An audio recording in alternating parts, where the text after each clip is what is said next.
Olá, eu sou Inácio Santos. Este é o Fator X, o nosso canal sobre X-Men, e hoje trazendo até vocês X-Men 65 da Panini. Este exemplar aqui, que vem com a primeira parte dos Pecados de Sinistro. Esse evento que vai durar pelos números 65, 66 e 67, e que é a culminância de vários eventos construídos aos poucos na revista Immortal X-Men, que está sendo publicada pela Panini no mix de X-Men desde o número 55, ou seja, desde 10 meses atrás. É uma história bem legal. Muitas pessoas que já leram comparam ela à Era do Apocalipse, porque a partir de um determinado evento, a realidade do universo Marvel que a gente conhece bifurca. Então existem eventos acontecendo para os mutantes que não vão bater com os eventos que você vai ver nas outras revistas do universo Marvel.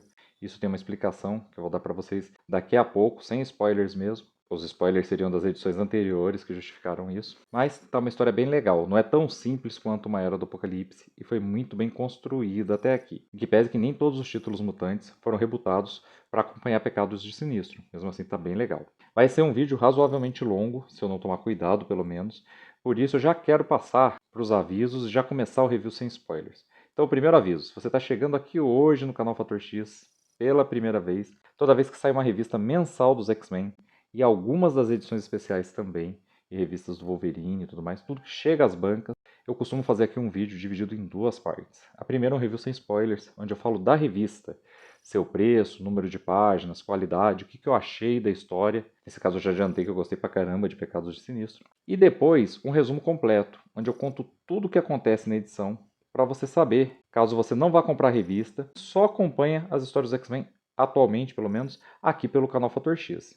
E também, caso você já tenha comprado, mas queira entender melhor o conteúdo que você acabou de ler, o segundo aviso é que você pode ajudar o canal Fator X para que eu possa produzir mais vídeos. Você pode fazer isso fazendo um Pix para a gente, através desse QR Code que eu deixo aqui na tela a maior parte do vídeo. Ele leva você direto para a minha chave Pix, né? Então você pode ler com o seu aplicativo bancário. Essa chave Pix é o número do celular, que é o primeiro item aqui da descrição também, caso você queira fazer o Pix de outra maneira. E você sempre pode comprar a revista que eu estou falando aqui no vídeo, pelo link que está na descrição. Esse link é da Amazon e dá uma comissão para o canal. Além do link da revista da qual eu estou falando, nesse caso X-Men 65, tem os links de outras revistas dos mutantes e alguns números recentes que ainda estão disponíveis na Amazon. Então quando você compra por qualquer um desses links, você ajuda aqui o canal Fator X. E mais um meio é clicar no botão Seja Membro, contribuir mensalmente com o canal e assistir aos nossos vídeos um pouco antes deles ficarem públicos para os demais inscritos. Agora vamos lá para a primeira parte, review sem spoilers de X-Men 65 da Panini. X-Men 65 tem 128 páginas, custa R$ 34,90, reúne em seu interior Immortal X-Men número 10, Sins of Sinister número 1, Os Pecados de Sinistro, Tempestade e a Irmandade de Mutantes número 1 e Noturnos número 1. Aqui você já pode perceber que tem umas revistas com nomes diferentes, né? Então eu já vou explicar para você logo de cara. Immortal X-Men, beleza. É a série mensal nova que está saindo dos X-Men, né? Nos Estados Unidos sai hoje X-Men, que é escrita pelo Jerry Dunga, com os X-Men eleitos no Hellfire Gala de Krakoa. X-Men Red, com os X-Men que vivem em Arakko, né? Por isso é Red, vermelho, porque Arakko é o antigo planeta Marte, agora terraformado pelos mutantes, se chama Arakko, que é o nome da ilha gêmea a Krakoa. E Immortal X-Men, que é uma série mensal centrada nos personagens que compõem o Conselho Silencioso, que governa Krakoa, a nação dos mutantes atualmente. Então, Immortal X-Men é a última revista da série mensal tradicional antes dos Pecados Sinistros, esse número 10 que está aqui. Aí ele conclui a trama que estava se desenrolando lá, vem Sins of Sinister, que já vai mostrar como a realidade ficou após as maquinações de Sinistro. Maquinações essas que você viu em Immortal X-Men e que está sendo publicada na revista X-Men brasileira desde o número 55. E aí, Tempestade e a Irmandade de Mutantes já é uma revista que substitui a X-Men Red que eu citei agora. Por quê? Ao invés de contar as histórias de Arakko normais, como a gente estava vendo, já é dentro dos Pecados de Sinistro. E aí mudou bastante o status quo e gerou uma Irmandade de Mutantes, liderada por Tempestade, que tem que lutar contra tudo que aconteceu em Pecados de Sinistro número 1. Noturnos, que é a outra revista, também substitui uma revista mensal que não sai no Mix X-Men, que a Panini encadernou todos os números numa única edição. É Legião do X. Então Noturnos vai substituir essa revista. Mas, diferente de Tempestade e Irmandade de Mutantes, a revista dos Noturnos dá para você entender direitinho o que está acontecendo só lendo o que sai aqui em X-Men, porque ela é menos ancorada nos eventos anteriores aos Pecados Sinistros. Já que a Tempestade, essa Irmandade de Mutantes, foi criada no título X-Men Red, a situação de Arakko foi mostrada ao longo de todo esse título, Mas dá para você entender lendo só essa revista. Como eu disse, essa história vai ter 3 partes. Então, os números X-Men 65, que é essa. 66, que eu já comprei e pretendo trazer em breve aqui para o canal. E o número 67, que eu ainda não comprei. Tá muito boa, espero que não decaia. O número 66 é legal ainda. Ah, e ela tem um formato, se você ler os 4 primeiros números dessa mesma série dos X-Men, ela acompanha o formato de potências de X, Powers of X, que era escalonando. Então, os primeiros números aqui das séries mensais, que substituíram as séries mensais que já existiam, né? Então, de Tempestade, Irmandade de Mutantes, de Noturnos, que está aqui. Aí depois, no número 66, tem Immoral X-Men, X-Men Imorais, que substituiu X-Men Imortais. Essas 3 revistas saem primeiro contando os 10 anos dos Pecados de Sinistro, como se fosse uma das vidas de Moira, né? Um dos períodos mostrados lá. Depois, 100 anos dos Pecados de Sinistro, e eu ainda não li o número 67, mas acredito que lá vai ter 1000 anos dos Pecados de Sinistro. Agora, eu vou passar para o resumo completo. Mas eu queria aconselhar você, eu vou pôr isso na minutagem aqui, que quer comprar a revista, mas não entendeu muito do que eu falei agora no review, porque não estava lendo os exemplares anteriores, eu vou dividir também o resumo completo. Por quê? Porque vai ter um pedacinho de antecedentes. Então, se você quiser comprar só X-Men 65, 66 e 67, vai aqui na minutagem, pega, assiste a próxima parte, os antecedentes. Também, se você gostou desse review até agora, para você entender melhor quando comprar X-Men 65. Se você já vai ver o resumo completo, os antecedentes, pode até ser pulado se você está lendo todos os números da revista X-Men ou assistindo todos os vídeos que a gente traz aqui e faz resumo completo. Ou pode ser assistido para você entrar aqui entendendo tudo o que você precisa, para não ter dúvida nenhuma enquanto lê essa revista, que ela está bem densa. Os Pecados de Sinistro antecedentes. Então, em ordem cronológica e de publicação da atual revista X-Men. Se você pegar os 4 primeiros números da revista X-Men, nós temos lá Dinastia X e Potências de X.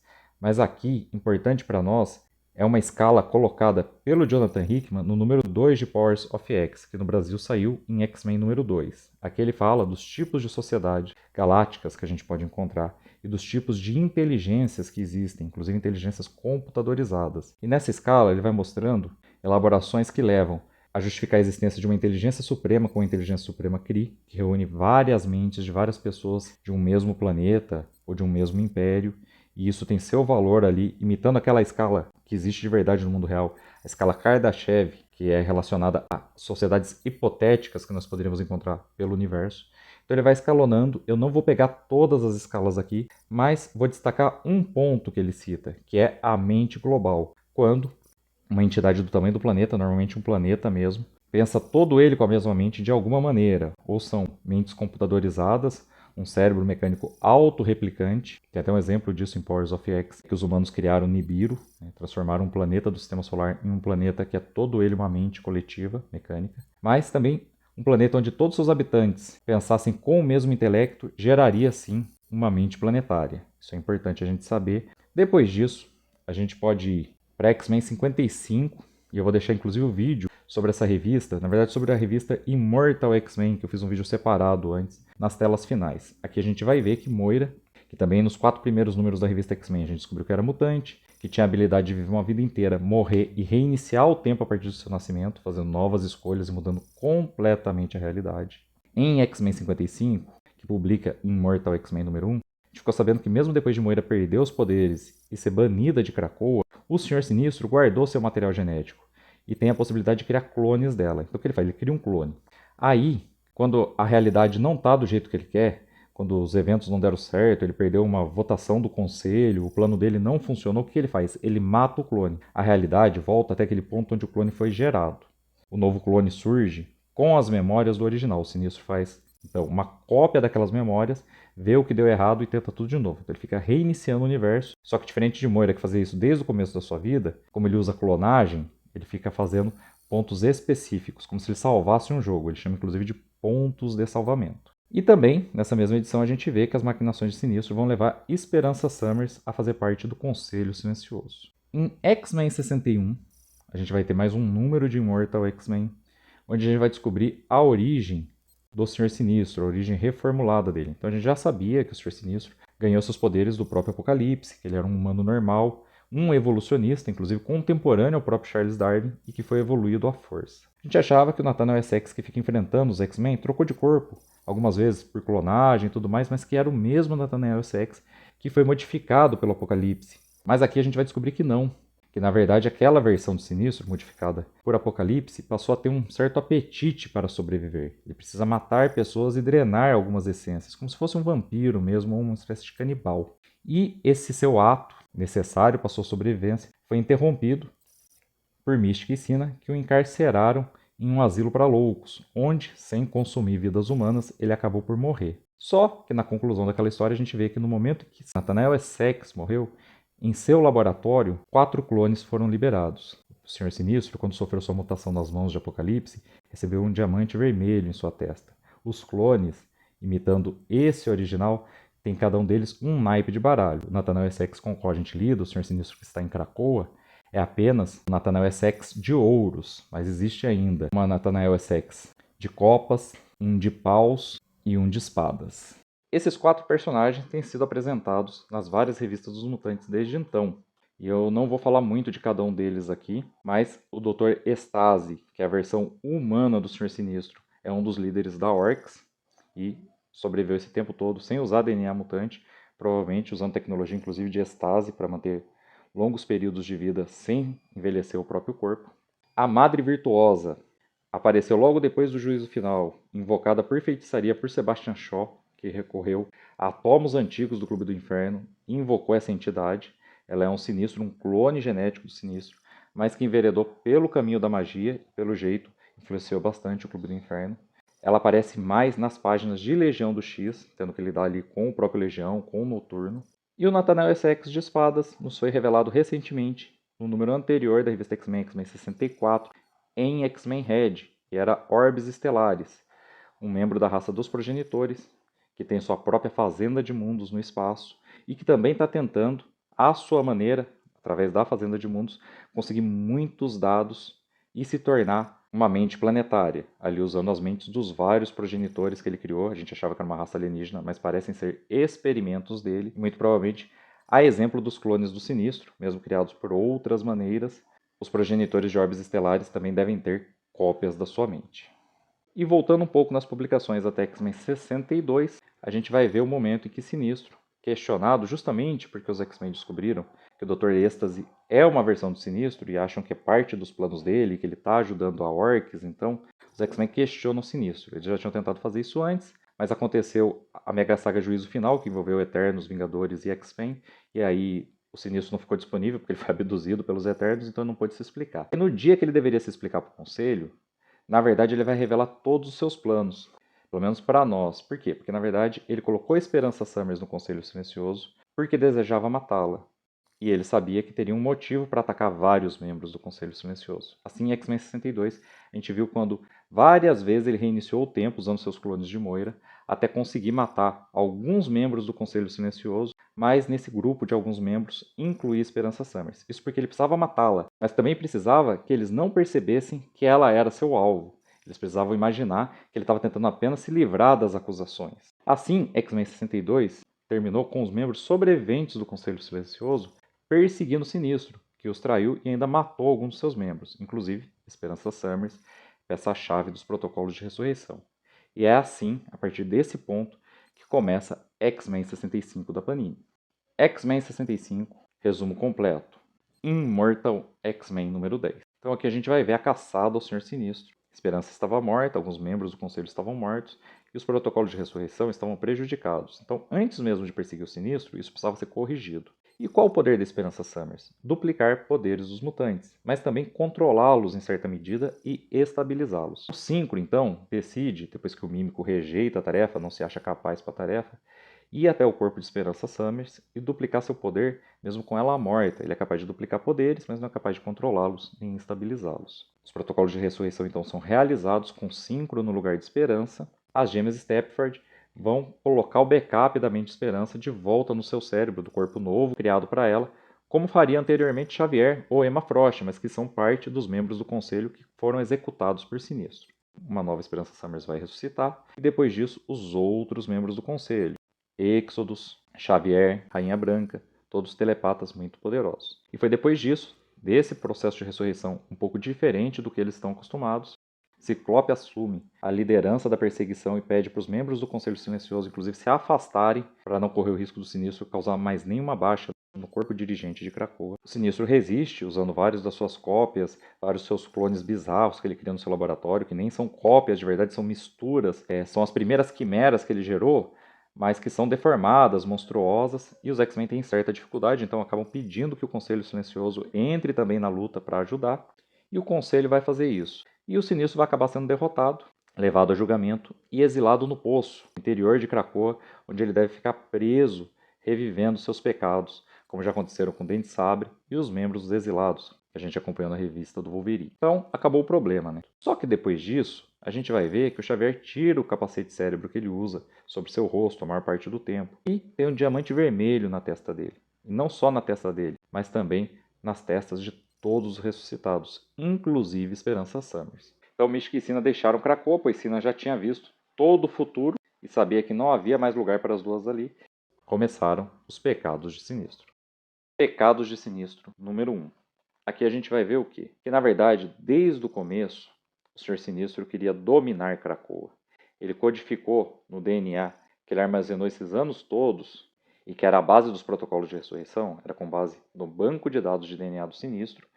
Os 5 geravam um corpo para o mutante morto voltar à vida, para o Xavier poder colocar a mente daquele mutante no novo corpo. Então, o Sinistro tinha fornecido esses dados, só que ele escondeu lá um filamento de DNA que é sua mente, para dominar cada mutante ressuscitado. E como ele é muito ardiloso, esse mutante fingiria ser o mutante original, mesmo recebendo ali o backup da mente e tudo mais. Isso passaria batido, porque seria Sinistro que estaria no controle do corpo. Só que isso nunca aconteceu, porque quando Esperança Summers usava seus poderes para estabilizar os poderes dos outros mutantes do quinteto na hora de produzir o corpo, passar a mente original do mutante para o corpo novo criado, já que ele tinha morrido e tudo mais, ela apagava esse filamento de DNA e fazia isso inconscientemente. Ela não percebeu, porque se ela percebesse, ela teria denunciado o Sinistro. Então, desde o número 1 de Immortal X-Men, em X-Men 55 da Panini, o que o Sinistro está fazendo, todo esse plano dele, era para se livrar de Esperança Summers e poder fazer as pessoas passarem pelos protocolos de ressurreição com sua mente, inclusive a própria Esperança, como ele conseguiu. A partir daí, ele passou a controlar uma parte importante do Conselho Silencioso. E aos poucos, com Esperança do seu lado agora, sendo também ela uma Sinistra, uma Nathaniel Essex, todo mundo que passou pelos protocolos de ressurreição depois disso é um Sinistro também. Assim, ele vai substituindo todo mundo em Krakoa e poucas pessoas não passam pelos protocolos. As suas cópias tiraram ele do poço uns 2 anos depois dele estar preso, depois que eles já tinham substituído bastante gente de Krakoa. Ele inicia uma campanha para que Krakoa se expanda ainda mais e para que a mente sinistra se expanda ainda mais. Alguns anos depois, ele executa a própria Krakoa, mas a mente dela, e culpa a Orcs por esse ato. A única pessoa que percebe que Krakoa se tornou um vegetal inicialmente e que ainda não é um Sinistro é o Douglas Hansen, mas uma versão sinistra do Wolverine mata ele. E o que ele diz para todo o resto da humanidade? Que quem matou Krakoa, quem matou a mente de Krakoa, foi a Orcs. E que com isso, backups preciosos das mentes de seres humanos. Por quê? Porque os mutantes estavam dando prioridade a ressuscitar mutantes, porque muitos mutantes foram mortos ao longo de todos esses anos, mas uma porcentagem dos telepatas de Krakoa estava voltada para fazer backup de mentes dos humanos, principalmente dos humanos mais pobres e das crianças, para que eles pudessem voltar.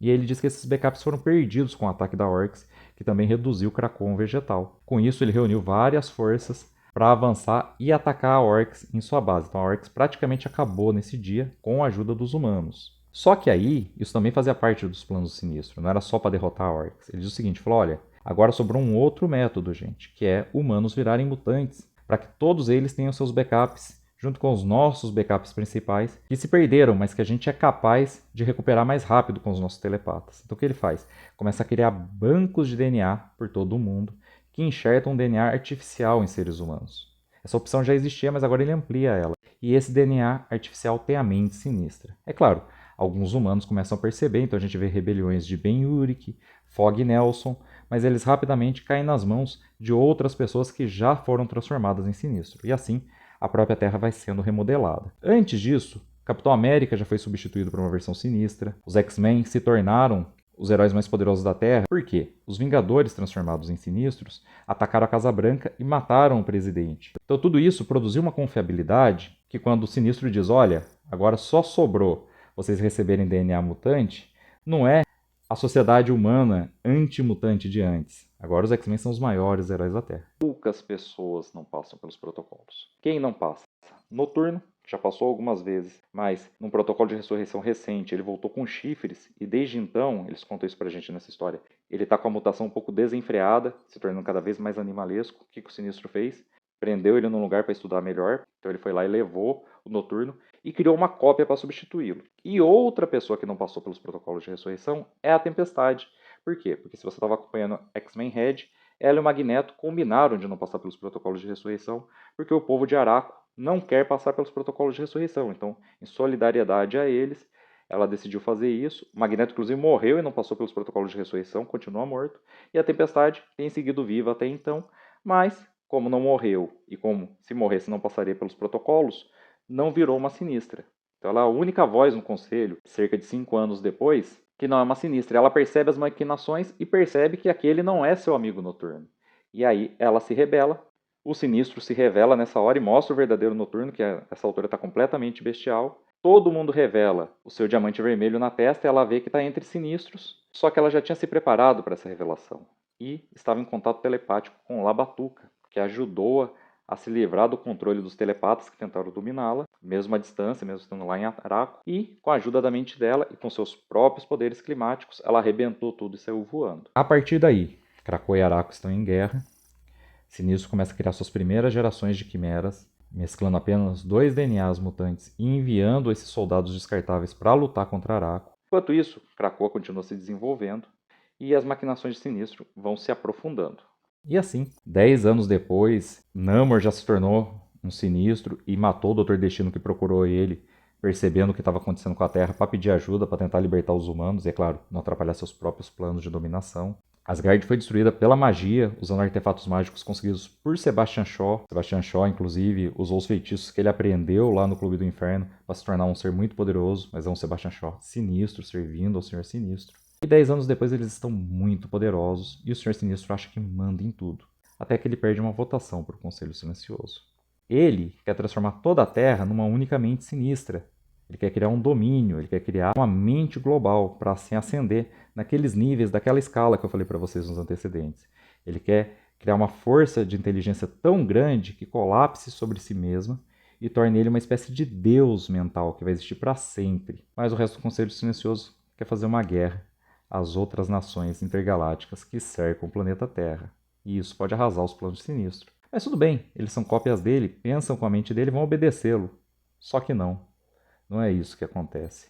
Acontece que eles fizeram modificações nos protocolos de ressurreição ao longo desse tempo todo. Afinal, como Sinistro, eles têm uma mente ardilosa, eles são traiçoeiros. E acontece que eles traíram o próprio Sinistro e ganharam mais independência. E agora ele está bem prejudicado e fala, não, beleza, deu tudo certo, exceto por isso. Vou lá no meu laboratório, matar o clone mais recente de Moira e começar de novo, dando menos independência para esses sinistros, vou resolver tudo. Só que o sistema de teleporte que leva ele diretamente para o seu laboratório não funciona. Ele começa a ficar apavorado, mas beleza, ele tem como entrar fisicamente.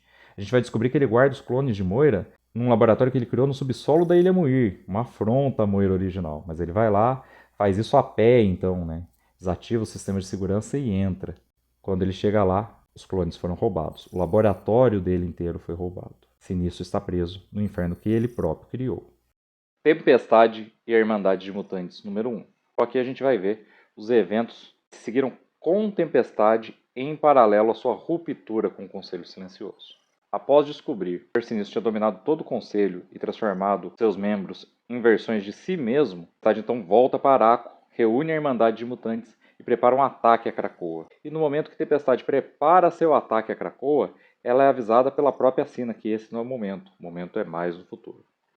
Os eventos, então, que a gente acabou de ver em Pecados de Sinistro vão se seguindo, inclusive o momento no qual o Sinistro desenvolve suas quimeras e as volta contra Araco, destruindo o antigo planeta Marte e reduzindo Araco a um cinturão de asteroides, onde alguns poucos sobreviventes mantêm resistência à nova ordem estabelecida por ele, ainda com Tempestade como sua líder. Então, nós chegamos a 10 anos após o início dos Pecados de Sinistro.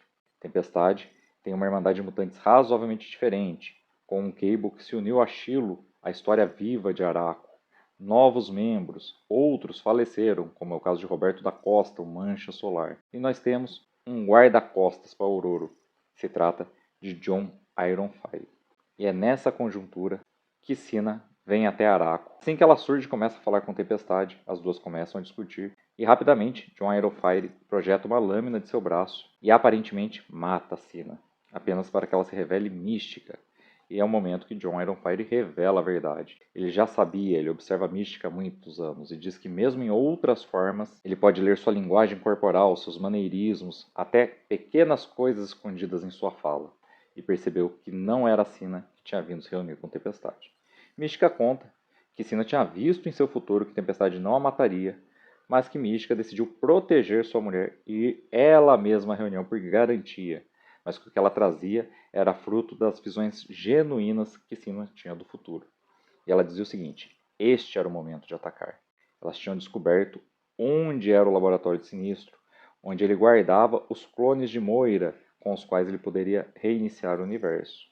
E segundo Mística, esse era o momento delas mesmas fazerem isso, matarem o clone vigente de Moira criado por Sinistro, e assim fazerem tudo voltar ao momento que antecedeu ao ataque ao Conselho Silencioso, e aí impedir toda a linha do tempo de existir até aquele ponto. Convencida, Tempestade reúne sua nova Irmandade de Mutantes e vai com Mística até a localização. Esse laboratório fica oculto sob o laboratório original de Moira, na Ilha Muir. Então elas vão para lá, encontram várias criaturas geradas por Sinistro, que ainda não são tão modernas quanto suas quimeras, que têm inteligência, têm estratégia, são ali quase como zumbis mutantes, versões combinadas de medula com larval, e eles são muitos e muito agressivos, então isso dificulta a Irmandade a avançar e encontrar o laboratório de Sinistro, e para isso a equipe se divide em uma principal, a essencial, que é capaz de lidar com o laboratório de Sinistro, e outra de combatentes, que vai segurar o maior número dessas criaturas do lado de fora, enquanto Tempestade e o grupo principal lidam com o laboratório. Assim, Mística é uma das que fica para trás, junto com uma velocista, junto com Cora, que aumenta os poderes de outros mutantes, com Cable, que é um especialista em armas. Dentro do laboratório, se deparam com um laboratório dentro do laboratório, esse protegido por bioengenharia que gera vários poderes mutantes, inclusive um escudo criado pelo material original de Unus, o Intocável, e para eles se mostra intransponível. Tak começa a usar tecnologias que Tempestade nunca o viu usando e revela que tem uma outra que pode teletransportar todo o laboratório dali, para que se possa trabalhar no escudo que impede teleportes para o seu interior com mais calma em outro lugar. Tempestade então permite que Tak use essa tecnologia, ele envia o laboratório para longe, apenas para em seguida a isso, quando a história volta lá para cima, mostrando os combatentes que estão tentando segurar essa horda que tenta proteger o laboratório de Sinistro e chegar até a Tempestade, Tak e John Ironfire, a gente vê que lá Mística está meio bugada, está estranha, bugada mesmo, como se fosse um programa de computador. É a hora que eles percebem que ela não é real. Assim que o laboratório interno, onde estão as moiras, é teletransportado de lá por Tak, Tak se revela, sendo na verdade a própria Mística. Apunhala a Tempestade e revela para John Ironfire que todos os sinais que ele aprendeu a detectar durante todos esses anos foram pistas deixadas por ela para que ele se sentisse seguro e não percebesse quando ela estivesse realmente filtrada, que era aquele momento. Ela deixa a Tempestade muito ferida, mas ainda viva, e revela que roubou o laboratório para si, se teletransportando de lá e deixando a Irmandade de Mutantes a ver navios. Em outro lugar, a gente vê que a tecnologia usada pelo falso Tak foi fornecida por orbes estelares, que está de conchavo com Cina, e que tem suas motivações bem esclarecidas. Ele quer se tornar um domínio, uma mente global. É isso que ele está construindo com os progenitores em sua fazenda de mundos. E ele quer fazer isso antes de Sinistro, com seu projeto de tornar toda a humanidade clones de Sinistro, com a mente sinistra. Então, ele tem sua motivação bem delineada ali, sabe por que não quer que a realidade seja reiniciada. Ele está prestes a conseguir seu intento. Agora ele pergunta por que Cina não quer rebutar tudo. E ela conta que ela viu o futuro. E a única realidade na qual Mística continua viva e as duas podem permanecer juntas é uma realidade dominada por Sinistro. E ela acha esse um preço pequeno a se pagar para continuar com sua esposa. Importante, foi esse roubo do laboratório de Sinistro que fez com que, no final de Pecados de Sinistro número 1, Sinistro chegasse a Elemuir e não encontrasse as moiras, porque orbes estelares e Cina manipularam Tempestade para poder roubar o laboratório de Sinistro. E foi isso que colocou ele na situação difícil que ele está lá naquela primeira revista. As duas histórias são paralelas. Noturnos, número 1. Aqui a gente vai conhecer o espírito da variância, algo análogo ao espírito da vingança que gera os vários motoqueiros fantasmas que a gente conhece no universo Marvel 616. Inclusive são vários espíritos da vingança. Esse espírito da variância tem um efeito diferente e busca criar variedade, criar variações. Ele está ligado pela magia da Madre Virtuosa ao Banshee, o Banshee é seu hospedeiro. E ele tem um poder interessante, com essas variações ele consegue libertar os hospedeiros da mente sinistra durante algum tempo do controle sinistro, mas está funcionando muito pouco. E eles estão invadindo o Santo Sanctorum para conseguir roubar qualquer item mágico que possa ser útil à Madre Virtuosa, que é uma feiticeira. Lá em Pecado Sinistro a gente viu que tanto Stephen Strange quanto Wanda Maximoff foram assassinadas por Sinistro no começo de seu plano de dominação. Então o Santo Sanctorum deveria estar vazio, mas não, ele está cheio de noturnos. A guarda de elite de Sinistro. Clones, quimeras criadas, sempre combinando o DNA do mutante noturno com o DNA de um outro mutante muito perigoso. A Wolverine, Dentes de Sabre e até o Homem-Aranha. Essa guarda de elite se move com muita facilidade usando o poder de teletransporte do Noturno. Mas o DNA de Noturno é um investimento bem recente no banco de dados que gera as quimeras que Sinistro usa. Isso porque a mutação desenfreada dele impedia que seu DNA se estabilizasse, e mesmo clones, quimeras criadas com o DNA dele não vingavam, não eram possíveis de ser usadas por Sinistro. Isso é fruto de feitiços realizados pela Madre Virtuosa, para que o DNA de Noturno não fosse usado até um certo momento. E, recentemente, ela desfez o feitiço porque esse DNA seria útil, e é agora. A verdade é que os Noturnos têm muita fé. E diferente de outros alvos dos poderes do espírito da variância, os derivados de Noturno, as quimeras criadas com DNA de Noturno, não têm efeitos temporários quando atingidos pelos gritos de Banshee. Eles se libertam definitivamente, em que pese que os pensamentos sinistros continuam ali rondando sua mente tentando retornar. Assim, o Banshee acabou recrutando uma parte daqueles que vieram para assassiná-lo. Os outros acabaram sendo mortos pelas forças combinadas do Banshee, possuído pelo espírito da variância, e os Noturnos que ele libertou. Assim, ele volta a se encontrar com a Madre Virtuosa. Ela, por sua vez, o leva para um encontro que já estava agendado com os outros dois Nathaniel Essex que existem, além do próprio Senhor Sinistro, que está dominando tudo nesse momento. Então ela vai se encontrar na Lua com Orbes Estelares e o Dr. Estase. Lá, a gente vai ver que foi uma arapuca para o Dr. Estase. Usando os Noturnos, ela assassina o Dr. Estase com a conivência do Orbes Estelares, que tramou tudo. E depois, os dois se separam. Porém, ela teve conhecimento nessa reunião, e após prestar o serviço de matar o Dr. Estase, que era a maior preocupação do Orbes Estelares, de que o Laboratório das Moiras está lá na Fazenda de Mundos. E agora ela tem teleportadores muito eficientes. E a partir daí, usando da fé desses Noturnos, que está codificada no DNA deles, ela funda uma seita. Essa seita tem um objetivo: conseguir se teletransportar para dentro do Laboratório das Moiras. E é isso que cada um deles faz quando começa a perder a luta contra o DNA Sinistro. E a mente do Senhor Sinistro começa a aflorar, querendo controlar aquela quimera. Toda vez que um desses derivados do Noturno começa a se perder em pensamentos que são, na verdade, do Senhor Sinistro original, eles se teletransportam para dentro do laboratório, sempre tentando invadir e libertar as moiras que estão lá dentro, matá-las para que a realidade seja reiniciada. Mas também é uma forma de eutanásia, vamos dizer assim, porque uma vez que eles estão sendo possuídos pela mente sinistra novamente, ao se teletransportar para o laboratório e falhar, eles morrem instantaneamente e não voltam a ser controlados pelo sinistro. Provavelmente, os planos da Madre Virtuosa é que em algum momento algum deles consiga cumprir a missão. Até lá, ela dá outras missões a eles. Reunir itens de poder, como o próprio espírito da variância foi fazer lá no Santo Sanctorum. Agora ela tem uma lista muito maior de coisas mágicas que ela acredita que podem romper a proteção contra teletransporte que envolve o laboratório do Senhor Sinistro. E esse é o objetivo dos Noturnos. E com Noturnos número 1, se encerra X-Men 65 da Panini e também o vídeo de hoje do canal Fator X. Espero que vocês tenham gostado. Se vocês gostaram, aproveitem e curtir o vídeo, se inscrever se ainda não são inscritos e ativar o sininho para receber as notificações. Com as notificações ativas, voltem para os nossos próximos vídeos. Eu espero vocês de volta para todos eles. Então até lá e um grande abraço!